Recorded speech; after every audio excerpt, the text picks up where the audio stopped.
ang ating topic sa oras na ito, mamagatahan kong magtiis hanggang sa hangganan.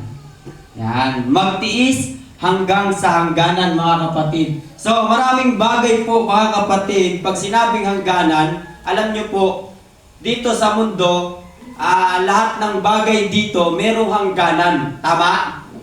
Merong hangganan po, mga kapatid. Kahit yung sa lahat na nakikita natin, kahit tayo na bilang isang tao po, mga kapatid, ang buhay natin ay meron ding hangganan.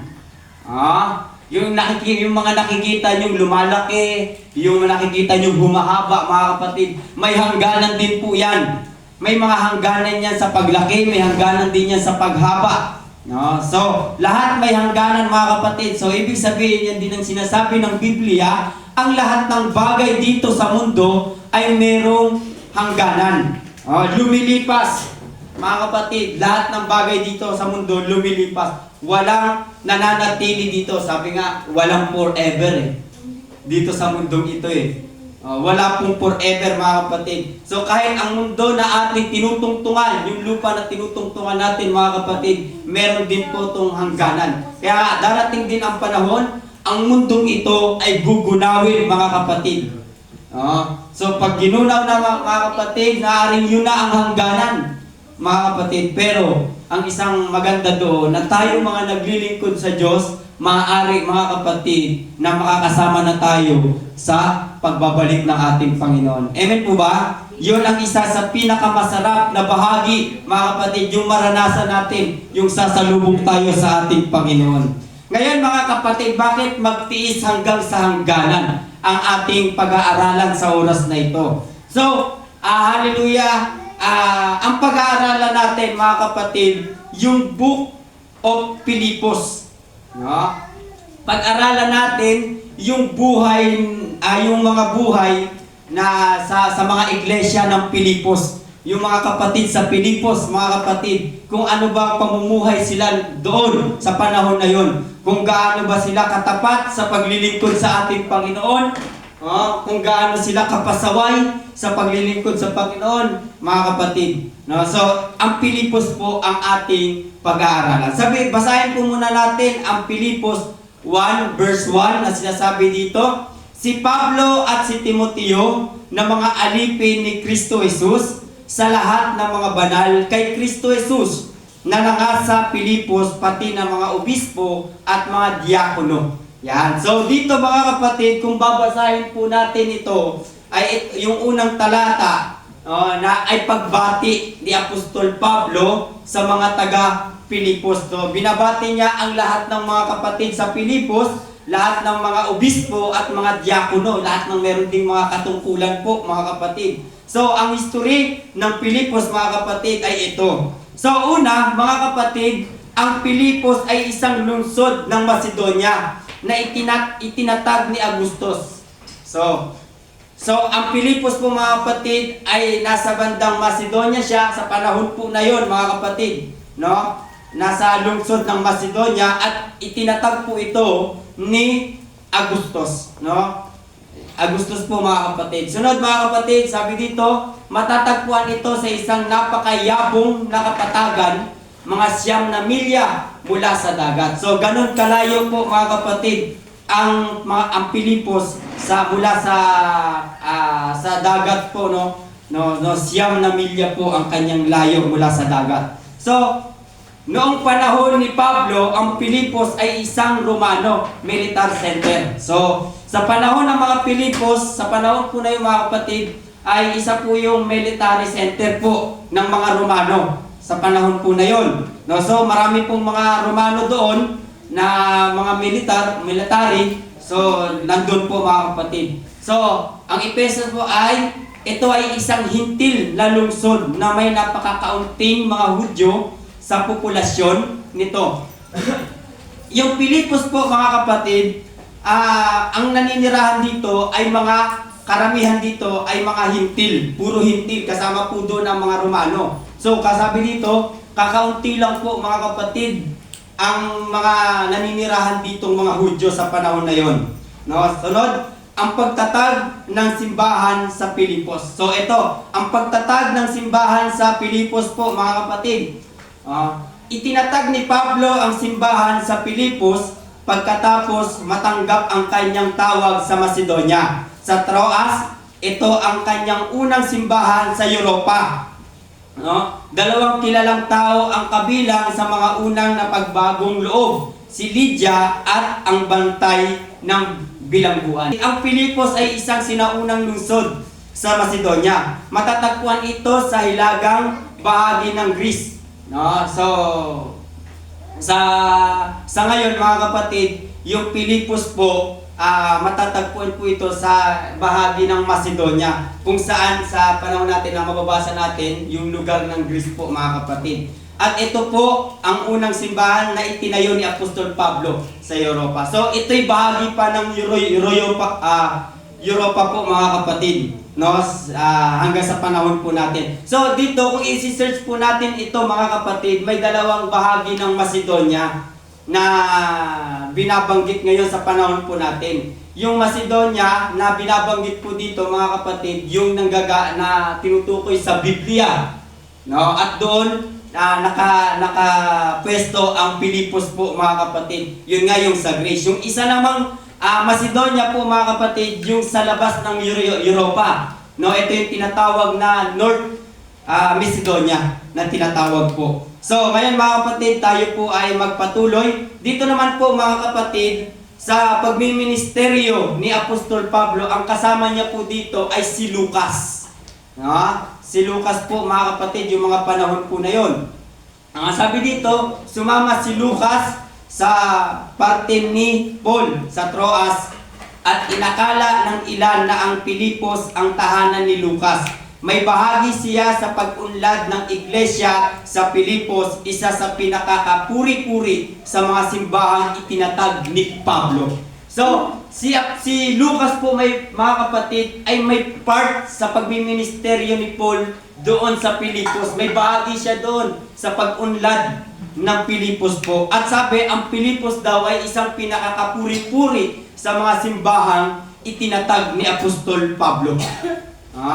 Isa daw na kapuri-puri. Ibig sabihin, kapuri-puri, ibig sabihin parang maayos ang pagpapatakbo ng iglesia doon sa Pilipos po mga kapatid.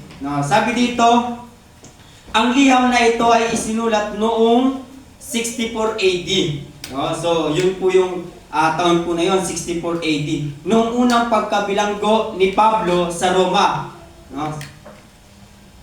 Si Epaphroditus ay dumating mula sa Pilipos ay may dalang regalo para kay Apostol Pablo at nagkasakit sa kanyang pagdating sa Roma. Pagkatapos niyang bumalik siya sa Pilipos at isinulat ni Pablo ang liham na ito ng pasasalamat at pangaral. Yan po mga kapatid. So ngayon mga kapatid, ganon, alam niyo po, ang tiwala ni Apostol Pablo sa mga taga-Pilipos ay sobra-sobra po, higit sa mga ibang mga iglesia na kanyang itinayo po mga kapatid. Bakit po mga kapatid na grabe ang tiwala ni Apostol Pablo sa mga taga-Pilipos? Sabi dito sa Pilipos 1 verse 6, na ako'y may lubos na pagkakatiwala sa bagay na ito, na ang nagpasimula sa inyo ng mabuting gawa ay lulubusin hanggang sa araw ni Jesucristo. Yan. So dito mga kapatid, hindi naging ganun kapasaway ang church ng Pilipos po. Kaya pala, kung sino na po nakabasa ng Pilipos? May nabasa na po ba natin ang buong Pilipos?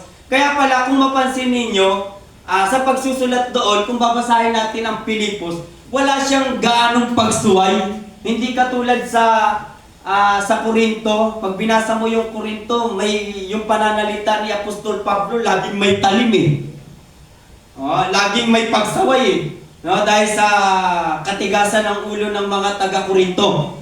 Hindi katulad ng Pilipos mga kapatid. Kung babasahin nyo ang Pilipos, mga kapatid, puro paalala, puro pang encouragement ang kanyang ibinibigay sa mga kapatid doon sa Pilipos po. So, ganun po. mga kapatid, ipinakita ni Pablo ang kanyang sulat kung gaano niya kamahal ang mga Pilipos. Yan. So ipinakita ni Apostol Pablo kung gaano niya kamahal ang mga taga-Pilipos. So basahin natin ang Pilipos 1 verse 7 hanggang 10 na sinasabi po dito, gaya ng matuwid na aking isipin gayon tungkol sa inyong lahat, sapagkat kayo'y nasa aking puso, palibhasay sa aking mga tanikala at pagsasanggalang at pagpapatunay naman sa Ebanghelyo, kayong lahat na kasama ko ay may bahagi sa biyaya. 8. Sapagkat saksi ko ang Diyos kung gaano ang pananabik ko sa inyong lahat sa mahinahong habag ni Kristo Jesus. 9. Ito'y idinadalangin ko na ang inyong pag-ibig ay lalo't lalo pang sumagana, nawa sa kaalaman at sa lahat ng pagkakilala. 10. Upang inyong kilalanin ang mga bagay na magagaling upang kayo'y maging mga tapat at walang kapintasan hanggang sa kaarawan ni Kristo. Yan. So una, may bagay na nabanggit dito. Sabi una, gusto ni Pablo ang kanilang katapatan hanggang sa pagbabalik ni Kristo. Kaya pala ganun ang sulat ni Apostol Pablo, mga kapatid, sa mga taga-Korinto. No? Tapos, sabi dito, kaya'y maging mga tapat at walang kapintasan hanggang sa kaarawan ni Kristo. No? So, isang ini-encourage ni Apostol Pablo sa mga taga-Pilipos, yung kanilang pag-ibig ay mas lalo pang umusbong.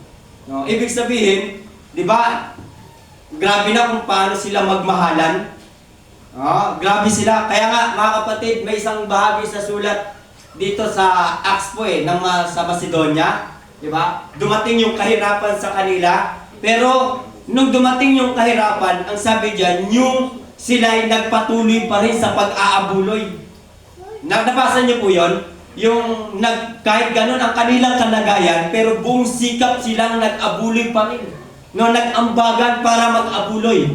So, ganun ang kanilang pagmamahal sa Diyos, ganun yung kanilang paglilingkod sa Diyos. Kahit na nasa gitna na sila ng kahirapan, pero sinikap pa rin nila na magkaroon sila ng bahagi sa mga abuluyan, mga kapatid. So, kung titignan natin, ganun pala katapat ang mga taga-Pilipos. No? Yung mga taga-Pilipos. At take note po, mga kapatid, yung Pilipos, sa sakop ng Macedonia, sakop din po yun sa Macedonia, sakop din po yun ng Thessalonians. Mga taga Thessalonica po, mga kapatid, no? So, magkaibang lugar lang sila, no? Yan po, mga kapatid. So, ganyan po katapat ang mga taga-Pilipos po. Kaya po, sabi diyan, yung pag-ibig na meron sila ay mas lalo pang umusbong, mas lalo pang lumaki.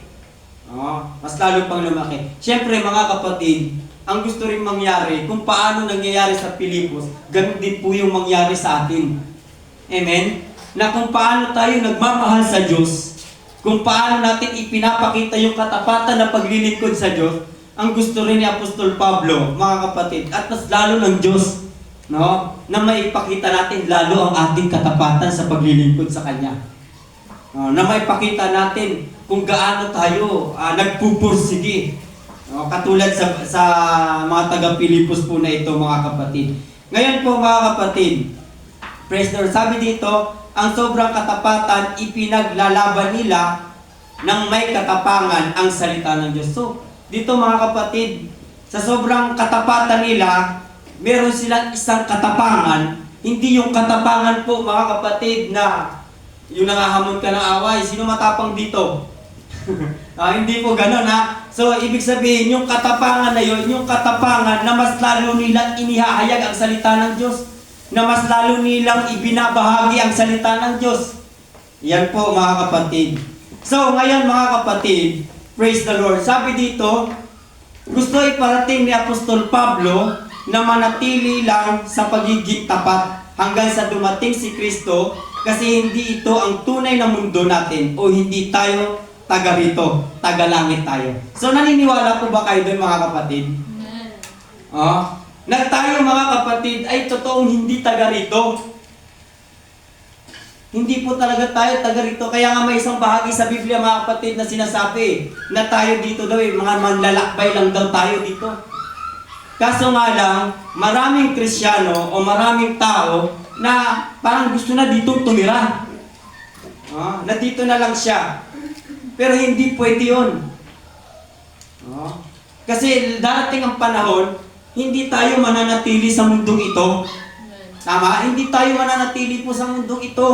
Tandaan nyo, gaya ng sabi ko sa inyo, may hangganan ang lahat ng bagay. Kahit ang buhay natin ay merong hangganan po, mga kapatid. Kaya nga, mga kapatid, pag dumating tayo sa hangganan na hindi tayo naglilingkod sa Panginoon, napakadelikado po yun. Amen po ba? Sana, mga kapatid, na maabot natin yung hangganan, nakasama pa rin natin ang Diyos. Dapat ang maging mindset natin sa ating mga sarili, mga kapatid, na matarok natin o mapuntahan natin ang pinakahangganan natin, nakasama pa rin natin ang Panginoon. Kasi pag ganun ang nangyari, mga kapatid, sigurado maliligtas ka. Sigurado makakasama ka, mga kapatid, sa pagbabalik ng ating Panginoon. Kaya nga, mga kapatid, ulitin ko, gustong iparating ni Apostol Pablo na manatili lang sa pagiging tapat hanggang dumating si Kristo. Kasi hindi ito ang tunay na mundo natin o hindi tayo taga rito, taga langit tayo. Wala po, mga kapatid, na mananatili po dito. Wala pong mananatili. Sabi dito, mga kapatid, sa Filipos 3 verse 20 na sinasabi, sapagkat ang ating pagkamamayan ay nasa langit. Mula doon ay hinihintay naman natin ang tagapagligtas, ang Panginoong Jesucristo. So, lahat po tayo, mga kapatid, na naglilingkod sa Diyos, wala naman tayong ibang hinihintay kung hindi si Kristo. Kahit ako, mga kapatid, sa totoo lang kaya ako naglilingkod sa Diyos kasi gusto ko makasama ako sa pagbabalik ng Panginoon. At kaya rin ako naglilingkod kasi hinihintay ko ang Diyos sa pagbabalik niya. At nawa, mga kapatid, ganun din ang pag-iisip ng bawat isa sa atin. Kaya, mga kapatid, ano man yung mga bagay na pinagdadaanan natin sa buhay, ano man yung mga bigat na nararanasan natin, mga kapatid, panandalian lang yan. Lumilipas din yan, mga kapatid. Kaya, yun nga yung sasabi ko sa inyo, huwag nating gawing dahilan yung mga bagay na pinagdadaanan natin, yun yung maging dahilan para mas lalo tayong lumayo sa Diyos. Kung hindi, yung mga bagay na pinagdadaanan natin, dapat yun yung maging dahilan para mas lalo tayong lumapit sa Diyos. Mas lalo tayong maglingkod sa Diyos, na mas lalo tayong mag-init sa Diyos. Amen po ba? Kasi sabi, ulitin ko, sapagkat ang ating pagkamamayan ay nasa langit. Nasa langit po, mga kapatid, ang ating pagkamamayan. Sa lahat po na naglilingkod sa Diyos, lahat po ng sumasampalataya kay Kristo, mga kapatid. Sabi dito, ipinapaalala na tayo ay mga tagalangit sapagkat doon ang ating tahanan. Yun ang tunay nating tahanan. Yun ang tunay na buhay po, mga kapatid. Na siyang pagbabago ng katawan ng ating pagkamahaba upang maging katulad ng katawan ng kanyang kalwalatian ayon sa paggawa na maipagpapasuko niya sa lahat ng mga bagay sa kanya, mga kapatid. So, ito nga yung, mga kapatid, na sinasabi ko po sa inyo, na darating ang panahon, pagbabalik ng ating Panginoon, itong bagay na nasisirang katawan natin, mga kapatid, sabi ng Panginoon, darating ang panahon na papalitan po ito. Papalitan po ito, mga kapatid, yung katawan na hindi po nasisira. Yun po ba yung gusto natin? Na gusto natin pagdating ng panahon, yung mapalitan yung ating katawan na hindi nasisira. Kasi itong katawan natin, nasisira ito Nabubulok ito Nabubulok po ito, mga kapatid. So, ayan. So, meron po tayo ditong pag-aaralan, 4 na bagay. Una, ito nga yung dapat tayong mag-ingat. So, isang bagay na ipinapaalala ni Apostol Pablo sa bawat isa sa atin, na tayong nananatili na naglilingkod sa Diyos, para maabot natin yung hangganan. Alam niyo po yung hangganan na yon? Ito po yung hangganan hanggang sa langit po, mga kapatid. Kasi dito, mga kapatid, sa mundong ito, wala po kasing walang permanente po dito. No, lahat ng bagay ay may hangganan, lahat ng bagay ay lumilipas. So, kailangan po natin mga kapatid, makaabot tayo sa hangganan. No, sa hangganan po. Walang iba kung hindi yung biyaya na binibigay sa atin, yung buhay na walang hanggan po mga kapatid. Sabi dito, ito na po yung babasahin ko na binasa natin kaganina sa Filipos 3:1 hanggang 2. No, sa katapos-tapusan mga kapatid ko, mga galak kayo sa Panginoon, ang pagsulat ko nga sa inyo'y ng mga gayon ding bagay sa akin ay tunay na hindi nangangalay, ngunit sa inyong katiwasayan. 2, magsipag-ingat kayo sa mga aso, magsipag-ingat kayo sa masasamang manggagawa, magsipag-ingat kayo sa mga pagtutuli. Yan. So, una, sumulat si Apostol Pablo sa mga taga-Efeso, isinusulat niya yung mga bagay daw, yung kanyang ginagawa na pagsusulat sa bawat iglesia po mga kapatid. Hindi niya itinuturing ito na parang nakakangalay po. No? So, tignan ninyo, sa dami ng isinulat ni Apostol Pablo, yung Roma, yung Galatia, 1 Corinthians, 2 Corinthians, yung Thessalonians, kasama Efeso, Philippians, mga kapatid, yun yung mga bahagi na isinulat ni Apostol Pablo eh.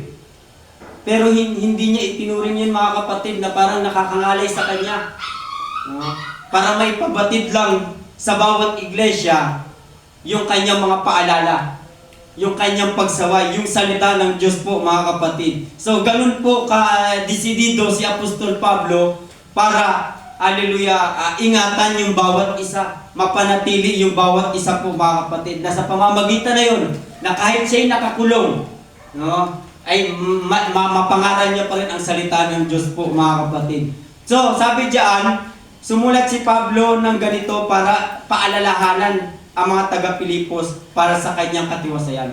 So mga kapatid, ito po, hindi po ito na paalala para lang sa taga-Pilipos. Sa panahon na ito, oo, mga taga-Pilipos. Pero ito paalala na para rin sa atin. Nakuha natin, para na rin po sa atin mga kapatid. Para mag-ingat tayo sa mga aso, sa mga masasamang manggagawa sa pagtutuli. Yan po. Para malalo tayo. Kasi po sa panahon po natin mga kapatid, kahit sa panahon nila, marami na pong mga manggagawa o mga nagtuturo na mga maling aral. Maling katuruan po mga kapatid. Kaya sa panahon pa lang nila, marami na po silang naililigaw na sumasampalataya kay Kristo. At ganun din po sa panahon po natin mga kapatid, marami pong naliligaw. Yung iba po mga kapatid, nasa tamang aral na, pero lumilipat pa sa maling aral. Yung iba po mga kapatid, nasa tamang aral na, pero bumabalik sila sa dati nilang paniniwala. Nag-i-stay sila sa paniniwala nila. So yan po mga kapatid, gustong iparating dito na mag-ingat tayo. Ngayon, kung nasumpungan mo ang katotohanan, nasumpungan mo yung katotohanan, dapat manatili ka doon. Huwag mong hayaan yun ay mawala sa'yo. O huwag mong hayaan na bitawan mo yun. Kasi mga kapatid, marami po sa panahon natin, kahit na nasumpungan nila yung katotohanan, may mga bagay pa rin silang paniniwala sa kanilang sarili. May mga bagay pa rin silang mga pananaw sa kanilang sarili. Ito pa, isa. Sino sa inyo na may meron pa rin mga rebulto sa bahay? May mga Mama Mary, may mga Santo Niño, mga kapatid, na hindi pa rin natin itinatapon, hindi pa rin natin mga kapatid inaalis. Nananatili pa rin. Alam niyo po mga kapatid, hanggat meron po tayo niyan, yan yung isang magiging hadlang sa pananampalataya natin. Isang ibig sabihin na parang gusto mo pa rin bumalik doon. Di ba alam naman natin ang aral mga kapatid, ang isang rebulto ay isang kasuklam-suklam sa harapan ng ating Panginoon. Amen po ba? Isang kasuklam-suklam. Kaya nga, isa yan sa mga inutos ng ating Panginoon, mga kapatid. No, sabi, huwag kang gagawa kahit na nasa langit o nasa ilalim ng dagat o nasa lupa man, huwag kang gagawa. Huwag kang magkakaroon yan. Huwag mong luluhuran yan, mga kapatid. Tanong, meron ka. Di ba? So, yan po mga kapatid. So, yan yung isang bagay na dapat na inaalis na po natin yan sa ating mga tahanan. Kasi hindi naman po talaga totoong Diyos yan eh. Tama? Hindi po yan totoong Diyos. Pagka meron ka pa niyan, pero isa ibig sabihin yan. Tapos dialagyan mo pa ng sampagita. Tapos may mga krus pa. So, mga kapatid, alisin na po natin yan, mga kapatid. So, mga kapatid, pag tayo ay nasa tamang aral na po, dapat manatili lang po tayo. Huwag po nating hayaan na mawala po yun. Isang bagay na paalala po ni Apostol Pablo yun, na manatili tayo sa mga aral ni Kristo po. Number 2 po, mga kapatid, limutin natin ang mga bagay na nasa likod natin. Yan. Limutin natin. Kasi mga kapatid, bakit natin kailangan kalimutan yung mga nasa likod natin? Kasi marami pong mga mananampalataya na nasumpungan na nila, namamatay? Nawala yung battery. Nasumpungan na nila yung katotohanan, pero binabalikan pa rin nila yung kanilang buhay. Ibig sabihin po, mga kapatid, lumilingon pa rin sila. Hindi pa rin nila maiwan-iwan yung mga dati nilang buhay, yung mga dati nilang pamumuhay. Di ba yung aral natin, mga kapatid, yung mga nakaraang doctrine po, nasabi dyan, sa mga aral natin, yung mga luma nating pagkatao, kailangan na natin yung patayin. At nung pinatay natin yan, inilibing na natin yan nung tayo nabautismuhan po, mga kapatid. So ngayon, mga kapatid, ang gustong iparting sa atin ng salita ng Diyos, huwag na nating balikan yung mga dati natin, yung luma nating pagkatao. Kasi pag tayo lumilingon pa rin dyan, mga kapatid, mahihirapan tayo, hallelujah, na makapaglingkod ng ayos sa Diyos. Sabi dito sa Philippians 3, verse 12 hanggang 14 po, mga kapatid, na sinasabi dito, hindi sa ako'y nagtamo na o ako'y naglubos na, kung hindi nagpapatuloy ako, baka sakaling maabot ko yung ikinaaabot naman sa akin ni Kristo Jesus. Yan. 13, mga kapatid, hindi ko pa inaring inabot, dapat isang bagay ang ginagawa ko, na nililimot ang mga bagay na nasa likuran at tinutungo ang mga bagay na hinaharap. Sabi ni Apostol Pablo po, mga kapatid, bagaman parang ano yan hindi man perfect, hindi man talagang pinaka-perfect, pero parang ipinupunto niya, sinisikap niya na maabot iyon. Kasi tayo, mga kapatid, na bilang isang tao, wala naman talagang perfect Pero kaya nga tayo naglilingkod sa Diyos di ba? Para matamo natin yung pagiging perfect Kasi pag wala tayo sa Diyos, mga kapatid, tandaan natin, puro sablay na tayo sa buhay. Hindi na natin alam kung anong direksyon ng buhay natin. Puro mali na tayo. Alam niyo kung bakit, mga kapatid? Tignan ninyo po. Yung mga tao na sumampalataya, tapos tumalikod sa Panginoon, bumalik sila sa dati nilang buhay, hindi nila po alam kung anong direksyon ng kanilang buhay. Bumabalik ulit sila sa kanilang mga bisyo. Bumabalik ulit sila sa mga dati nilang ginagawa po, mga kapatid.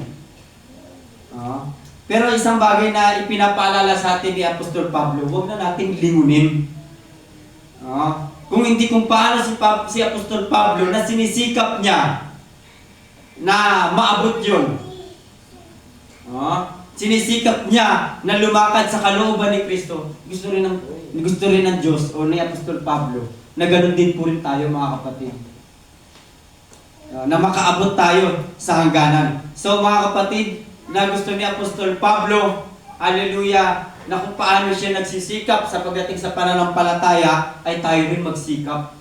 Minsan, mga kapatid, may mga time talaga na nakakatamad, nakakawalang gana. Pero mga kapatid, yun nga yung sinasabi, magtiis hanggang sa hangganan. Kaya nga lagi itinuturo ni Apostol Pablo dyan sa lahat ng mga sulat niya sa lahat ng iglesia magtiis kayo. Pagtiisan ninyo ang lahat ng inyong mga pinagdadaanan. Pagtiisan ninyo yung hirap. Magtiis kayo. Laging ganyan paalala ni Apostol Pablo po, mga kapatid. Magtiis daw. Magtiis tayo. Sabi sa 14, nagtutumulin ako sa hangganan sa gantimpala ng dakilang pagtawag ng Diyos na kay Kristo Jesus. Yan. No, nagtutumulin siya. Kaya nga nung malapit na mamatay si Apostol Pablo po, mga kapatid, alam niyo po ang nangyari? Nagbigay na siya ng isang sabi niya, natakbo ko na yung aking takbuhin. Ngayon, sabi niya, ipapatong niya sa akin ng isang corona na mga kapatid.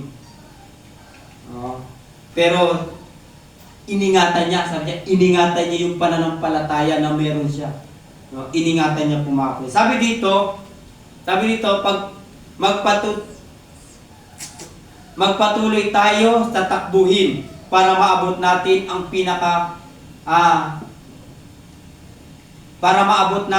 pinapaabot ni Kristo. Sunod, limutin natin yung mga bagay na nasa likod natin at tunguhin natin yung mga bagay na hinaharap natin. Mga kapatid, ito na po yung bagong buhay natin.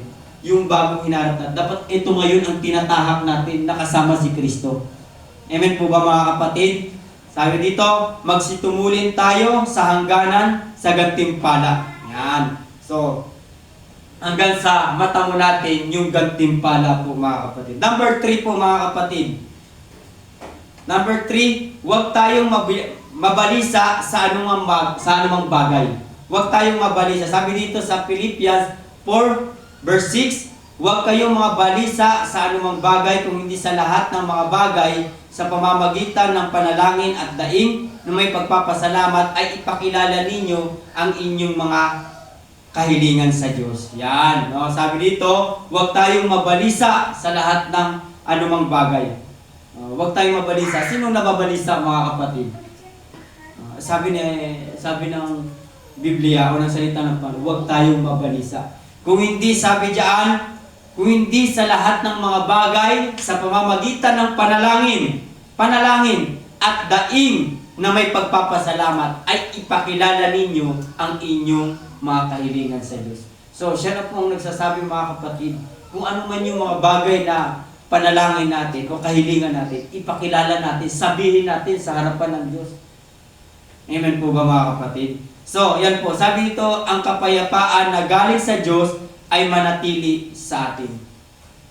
Pag gano'n lagi ang ating mga kapatid, sabi, ang kapayapaan na galing sa Diyos ay mananatili po sa atin mga kapatid. Sabi dito mga kapatid sa Philippians 4:7 hanggang 9, at ang kapayapaan ng Diyos na hindi masayod ng pag-iisip ay mag-ingat ng inyong mga puso at ng inyong mga pag-iisip kay Kristo Jesus. 8. Katapos-tapusan mga kapatid, anumang bagay na katotohanan, anumang bagay na kagalang-galang, anumang bagay na matuwid, anumang bagay na malinis, anumang bagay na kaibig-ibig, anumang bagay na mabuting ulat, kung may mga anumang kagalingan at kung may anumang kapurihan, ay isipin ninyo ang mga bagay na ito. 9. Ang mga bagay na inyong natutuhan at tinanggap at narinig at nakita sa akin, ang mga bagay na ito ang gawin ninyo at ang Diyos ng kapayapaan ay sa inyo. Yan. So mga kapatid, una, ang mga bagay na ating natutunan at tinanggap at narinig at nakita maging aral sa atin. Ang mga bagay na yaon ang gawin natin. Ibig sabihin, kung paano si Pablo nagtiis, magtitiis rin tayo hanggang sa maabot natin ang kaligtasan. Sunod, ang Diyos ang kapayapaan ay sa atin habang nagtitiis tayo. Ang Diyos ay narariyan, hindi tayo iiwan. So mga kapatid, habang nagtitiis naman tayo sa mga bagay po na ito, ang Diyos naman po, hindi naman po tayo iiwan niya. Amen po ba?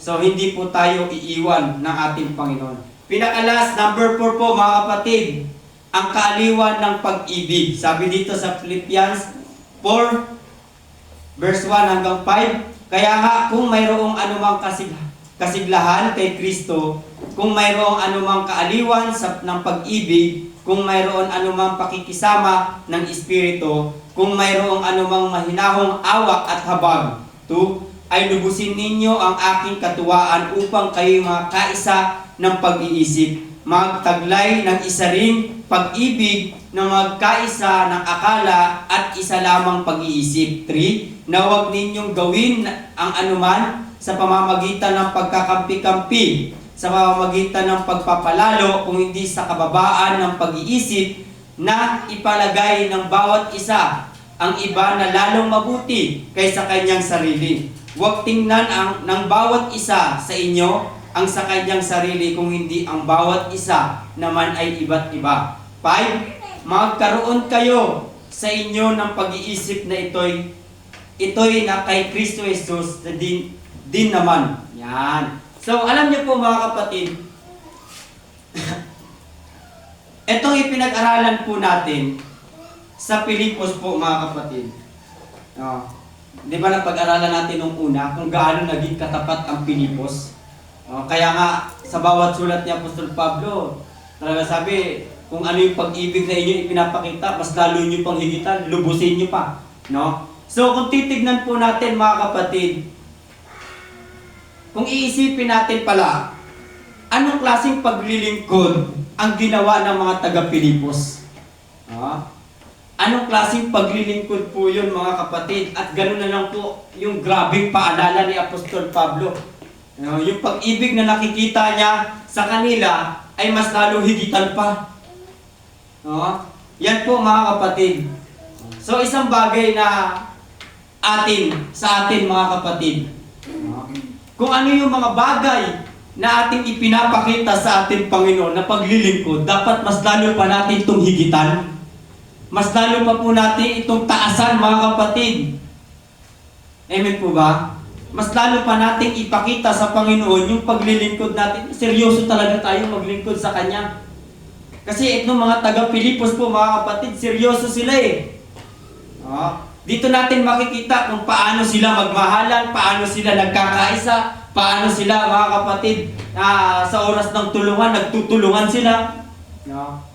Kahit dumating yung panahon na walang-wala na sila, na nasa kagipitan po sila mga kapatid, nandun pa rin yung pagkakaisa nila, nandun pa rin yung pagtutulungan nila, nandun pa rin yung pag-ibig nila. So mas lalo nilang ipinapakita sa Diyos po mga kapatid, kung gaano sila katapat sa paglilingkod sa Diyos. Kung paano sila katapat. Kaya nga mga kapatid, ang isang bagay na masasabi ko po sa bawat isa sa atin, kung bakit tayo nanghihina, kung bakit tayo minsan nawawala ng gana sa paglilingkod sa Diyos, kasi kulang tayo sa pagtitiis, pagsisikap. Kaya minsan, yung mga bagay mga kapatid na ating ginagawa sa Panginoon, mabilis nating iwan, mabilis nating kalimutan. Kasi, hallelujah, hindi natin pinagsisikapan ng malubos, ng maayos. Hindi ako naniniwala mga kapatid, ang mga taga-Pilipos. Dumating rin sila siguro sa point na dumating siguro sa point sa kanila na tinamad din sila, nawalan din sila ng gana. Pero ito kasi yung nagsisikap kasi sila eh. Mas lalo silang nagsisikap eh. Kaya nga ganun pala kahanga si Apostol Pablo sa mga taga-Pilipos. Sa mga kapatid sa Pilipos. Kasi grabe sila. Kung inyong pag-aaralan ang Pilipos, kasi napag-aralan namin ito sa Bible School, ang mga taga-Pilipos, grabe sila kung gaano nila pagsikapan grabe sila kung anong pagsisikap ang ginagawa nila para sa Panginoon. Para sa Diyos. Kaya nga isang kahanga-hanga na hindi ko talaga makakalimutan na nakasulat, gaya na sinabi ko kaganina, yung mga taga-Macedonia, kung paano sila, kahit walang-wala na sila, pero nagsisikap pa rin sila na makapag-ambag, mga kapatid. So, kung doon pa lang, gano'n na sila, ano pa kaya yung mga ibang bahagi na ginagawa nila sa ating Panginoon? Kaya nga kung pag-aaralan natin mga kapatid, habang nagbiministeryo si Apostol Pablo doon sa panahon na yon at kasama niya si Lucas, ang iglesia sa Pilipos mas lalong lumalago. Mas lalong lumalago at mas lalong tumitibay po mga kapatid. Yan po mga kapatid. So ganun din po ang gustong iparating po sa atin ng Diyos sa oras po na ito. Amen po ba? Magtiis tayo hanggang sa hangganan. Magtiis tayo mga kapatid. Kasi alam nyo, hindi lang naman ikaw ang dumaranas ng bigat. Hindi lang naman ikaw ang may problema. Halos lahat din ng kapatid sa iglesia. Lahat ng tao dumaranas din ng problema. Pero ang nakakamangha sa ibang mga kapatid, nagpapatuloy sila. Amen? Nagpapatuloy sila sa paglilingkod sa ating Panginoon.